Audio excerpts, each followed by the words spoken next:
Ito po si Maxi Cosi Vita Smart. Imported mold pull out from Australia, never been used, with box. Okay, so good for newborn and approximately until 4 years old. Siyempre, depends pa rin po yan sa laki timbang ni baby kung kakayanin po ng extension age. Okay, so Isofix already na rin po ito. Compatible. Okay, so ito po yung pinaka-details po niya 1 by 1. So, ito po yung newborn position natin. Up to 4 position po siya. And pagka pang newborn, fully reclined. Okay. So may newborn pad po siya. Head and then body. Okay. So with harness po siya. Okay. Harness niya, meron din po siyang pad. Okay.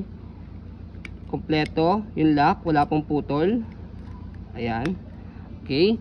So ganyan po siya. Position niya pang newborn number 1. Number 2 position. Yan. Okay. So number 3. Yan. Okay. So number 4, upo-upo siya. Ayan. Okay. So nasisikipan pa po itong headrest niya. Dito sa side na to, mayroon siyang pinipress. Hindi. Yung isa yun. Ay, yung isa pala yun. Okay. So sa pag-adjust naman po ng harness, pag toddler na si baby para masikipan o maluwagan po, may pinipress po dito. Pasok nyo lang po yung kamay nyo po dyan. Okay. So itong steel na to, and then hatakin nyo lang po ito.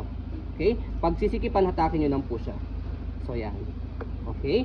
So yung Isofix ready po niya, compatible. Meron po siya ditong belt sa loob. Makikita nyo po yan. So tanggalin nyo lang po yung buttons dito. Ayan. Andito po yung Isofix po niya. So ito, sasalpak nyo po ito sa car po ninyo. Okay? So pwede siya kahit hindi Isofix, saka Isofix car. Okay. Adjustable yung headrest. Yan. Andito yung sa kabila yung isa. Double check, double check. Okay. So yan. Okay. Ay, sugo. So kung yung car po ninyo is Isofix ready, pwede po siya. Ayan. Okay.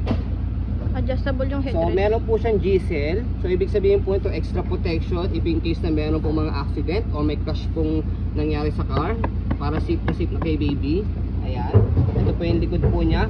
May instruction po dyan kung paano po siya gagamitin, kaya para hindi po kayo mahirapan kung paano po siya gamitin. Okay. So manufacturing date until manufacturing date is 2020. Ang expiration ng itong strollers itong car seat po is 10 years po. Okay, so matagal nyo pa po siya magagamit. Ayan. So kapag naman po toddler na si baby, ayan. So adjust lang po muna natin yung harness niya. Okay. So press nyo po ito para umangat po itong headrest niya. Ayan. So as you can see, yan, natataasan po siya. Mas natataasan po yan pag i-adjust mo din itong harness na yan. Taasan mo. Okay. Para makita nila.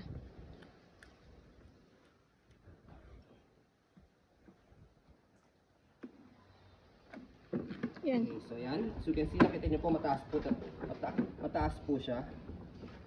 Okay. So wala po itong issue. Okay, much better kung iwawash nyo po siya and then sanitize para for the safety po ni baby. Kasi kung newborn pa po si baby, sensitive po yan sa mga sa balat po. Okay. Sobrang ganda. So yan. Adjust natin.